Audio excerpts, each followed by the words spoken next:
আমার বাবার কষ্টের জীবন আমি তাকায় তাকায় দেখেছি। বাবায় কোমরে মাজায় গামছা লাগায় মানুষের বাড়ি কাজ করে খানা নিয়ে আসে। এমনও ঈদের দিন গেছে একটা নতুন জামা আমার বাবায় দিতে পারে না। মাঝে মাঝে তাকায় দেখতাম আমার মায়ের কাছে বাবায় বসে বসে কান্না করে। আমি বলতাম, রে ও মা, বাবায় কেন কাঁদলো?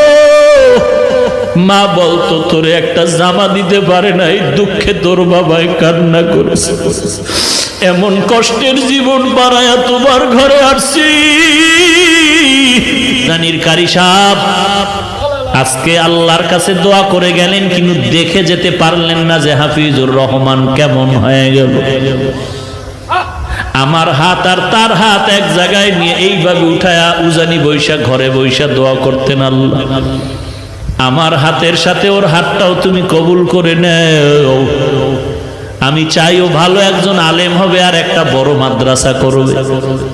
আজকে ঢাকার শহরে রমজানের শেষের দিকে মাদ্রাসা ঢালাই দিলাম 7,500 স্কয়ার ফিট ছাদ। মাদ্রাসা চলতেছে, কিন্তু কারি সাহেব দেখে যেতে পারলেন না সেই দোয়ার মাদ্রাসা। আমার বাবা মা জীবনে ভালো এলেম অর্জন করতে পারেনি, মাদ্রাসায় পড়তে পারেনি।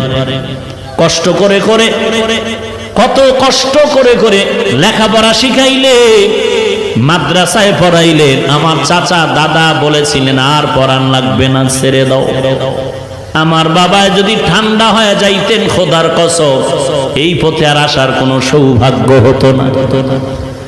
উজানির জমিনে ঘুমন্ত কারি ইব্রাহিম রহমাতুল্লাহ আলাইহির 11 সন্তানের ছোট সন্তান কারি মনজুর আহমদ রহমাতুল্লাহ আলাইহি আমার আব্বাকে এত ভালোবাসতেন।